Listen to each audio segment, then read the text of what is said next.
If a major war breaks out between China and the United States over Taiwan, it will not be anything like the conflicts that have defined Western military experience since the end of the Cold War. It will not be counterinsurgency. It will not be stabilization or limited expeditionary warfare. It will not be decided by a handful of exquisite platforms achieving technological overmatch in isolation. Instead, such a conflict would be defined by scale, speed, intensity, and systematic violence not seen since the mid-20th century. It would unfold simultaneously across every domain: land, sea, air, space, cyber, the electromagnetic spectrum, and the cognitive domain, from the opening moments of hostilities. The People's Liberation Army expects future peer warfare to be joint, multi-domain, information-centric, and system-destructive from the very start. China does not plan to fight a phased war in which escalation gradually builds. It plans to fight a war in which the decisive struggle begins immediately. The central objective is not simply to defeat enemy forces tactically, but to collapse the opponent's ability to function as a coherent military system. Command, coordination, sustainment, decision-making, and political will are all treated as legitimate and essential targets. This video will examine how China is likely to fight the next major peer-v-peer conflict. The video explores Chinese strategic culture, PLA operational doctrine, and how these ideas could translate into real military campaigns, particularly in the Indo-Pacific. So how does China view its security environment? Chinese leaders consistently describe the international system as entering a period of profound turbulence and danger. In official speeches, party documents, and military writings, the post-Cold War order is portrayed as increasingly unstable, coercive, and hostile to China's rise. From Beijing's perspective, the United States is not merely a competitor, but the principal strategic obstacle to China's long-term security and rejuvenation. Chinese political and military discourse frequently accuses Washington of pursuing containment through alliance encirclement, technological suppression, economic coercion, and interference in China's internal affairs. This worldview profoundly shapes how China assesses risk and prepares for war. Despite its growing economic and military power, Beijing sees itself strategically vulnerable. China is heavily dependent on maritime trade routes that pass through narrow choke points. It is exposed to sanctions and financial pressure, and it is geographically constrained by a network of US allies and partners stretching from Japan and Korea through to the Philippines and down to Australia. Chinese planners assume that any major conflict will not remain confined to the military domain. Instead, they expect simultaneous pressure across military, economic, informational, diplomatic, and technological spheres. War is understood as a comprehensive struggle between national systems, not simply armed forces. At the center of this perception of vulnerability lies Taiwan. For the Chinese Communist Party, Taiwan is not just a territorial dispute, it is a core national interest tied directly to regime legitimacy. Foreign military intervention in the Taiwan contingency is viewed in Beijing not as a regional issue, but as a direct challenge to Chinese sovereignty and political authority. As a result, the PLA plans for wars that are intense, politically sensitive, and potentially existential in nature, wars in which failure carries unacceptable strategic and domestic consequences. The intellectual foundation of Chinese military strategy is the doctrine of active defense. And while the term initially appears to prohibit any kind of first strike mentality, it authorizes aggressive operational and tactical action once conflict is deemed unavoidable. This is why, at the strategic level, China claims it does not initiate wars of aggression. Chinese leaders believe escalation can be managed through calibrated force, selective targeting, and information dominance. The goal is to achieve rapid success at an acceptable cost while preventing uncontrolled escalation beyond China's political objectives. At the same time, PLA doctrine explicitly acknowledges that wars between major powers may become protracted, brutal, and resource intensive. Accordingly, China prepares not only for rapid campaigns, but for sustained conflict requiring national mobilization and endurance. China conceptualizes modern warfare not as a clash of individual platforms or formations, but as a confrontation between operational systems. This idea, known as systems confrontation, is central to PLA doctrine, education, and force development. In Chinese military theory, a modern military is a complex network of interdependent subsystems. These include command and control architectures, intelligence and reconnaissance networks, precision strike systems, logistics, and sustainment infrastructure, and the information and cyber backbone that connects them. These subsystems rely on constant data flow and coordination. Disrupting or disabling key nodes can trigger cascading failure across the entire force.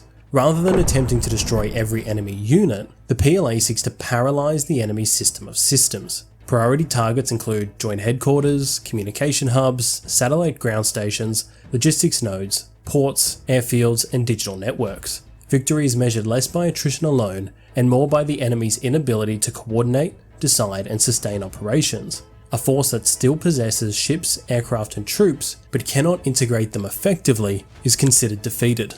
To operationalize system confrontation, the PLA developed the concept of multi-domain precision warfare. This approach integrates operations across land, sea, air, space, cyber, the electromagnetic spectrum, and cognitive domains into a single, synchronized campaign. Multi-domain precision warfare relies on the fusion of vast quantities of data into a unified battlespace picture. Advanced technologies, including artificial intelligence, are intended to accelerate decision-making and enable highly precise applications of force. The objective is to compress the enemy's decision cycle while expanding the geographic and functional scope of the conflict. Chinese doctrine emphasizes acting faster than the adversary can perceive, decide, and respond. Operations are joint from the outset. Kinetic strikes, cyber operations, electronic warfare, and information operations are conducted simultaneously rather than sequentially. This creates multiple overlapping dilemmas that overwhelm enemy command and control architecture and prevent effective adaptation. Information dominance is not a supporting effort in Chinese doctrine. It is a decisive avenue of attack. The PLA views modern war as a struggle over perception, cognition, and decision-making as much as over physical destruction. Control of information flow is seen as essential to controlling the course and outcome of the conflict. Information operations target military commanders, political leaders, alliance structures, and civilian populations. Cyber operations aim to disrupt military networks, civilian infrastructure, and logistics. Electronic warfare degrades sensors, communications, and navigation.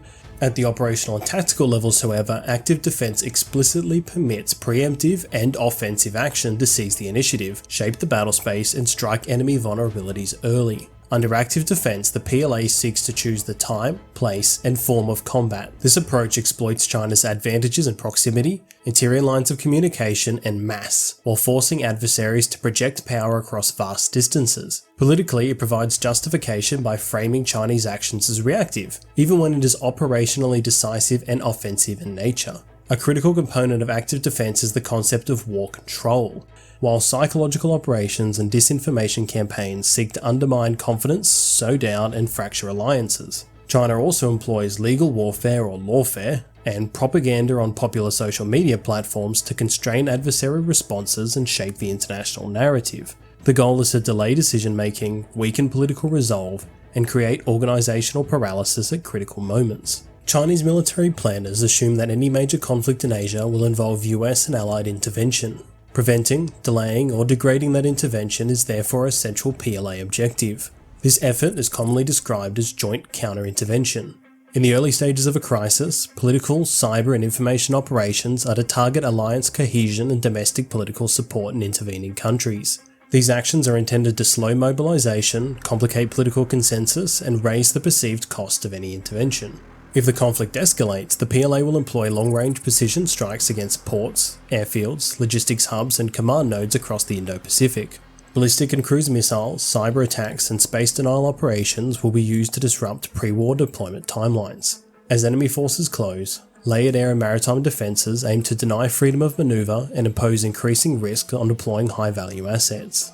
Rather than seeking uncontested air or naval superiority in the American sense, the PLA instead focuses on denial. In the air domain, priority targets include airborne early warning aircraft, refueling tankers, intelligence platforms, and forward air bases, while dense, layered air defense systems protect their own critical areas, forcing enemy strike aircraft to operate at greater risk and reduced effectiveness.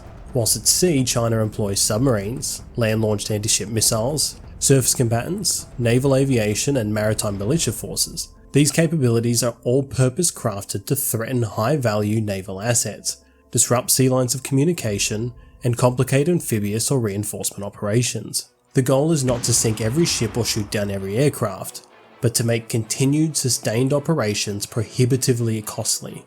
Ground forces remain central to China's approach to large-scale combat operations. They are tasked with seizing and subsequently defending enemy ports, airfields, logistics hubs, and urban centres. PLA ground forces train to conduct amphibious landings, airborne and air assault operations, and rapid inland manoeuvre. In defensive scenarios, they form layered coastal defences, mobile counterattack forces, and integrated fire networks. Ground forces also provide resilience. They absorb attrition, secure critical nodes, and enable sustained joint operations under fire. In any prolonged conflict, they are essential to maintaining operational coherence. China's military prefers to achieve its objectives quickly, through speed, mass, and surprise. Simultaneous multi-domain operations are designed to overwhelm defences and decision-making capacity before an adversary can adapt. Despite this, Chinese doctrine explicitly prepares for the possibility of a protracted war. Through military and civil fusion, civilian industry, transportation, logistics, and technological sectors are integrated into wartime planning. This whole-of-nation approach is intended to sustain operations under conditions of attrition, sanctions, and economic disruption. China does not assume a short war, but it does aim to decide the outcome early. China will fight the next peer-v-peer war as a systematic, joint, and information-centric contest. Victory will be defined less by territorial conquest and more by the collapse of the enemy's operational and decision-making system. Understanding how China fights is not about predicting inevitable conflict, it is about reducing the risk of miscalculation and avoiding surprise. In a large-scale combat operation, surprise, especially at the systematic and cognitive level, can be decisive, and China is building a military to achieve exactly that. G'day legends, I hope you enjoyed the video. I'm just here to take a moment of your time to give a huge shout out to the certified legends Jake Shippard and Deepai, who are members of the channel. Certified legends unlock access to my weekly podcast discussing video topics in more detail, or going over world events that didn't quite make it into a full video. They also get access to behind the scenes updates and polls discussing future video ideas. So, if any of that sounds fun, welcome aboard. Fair winds and following seas. Thank you all.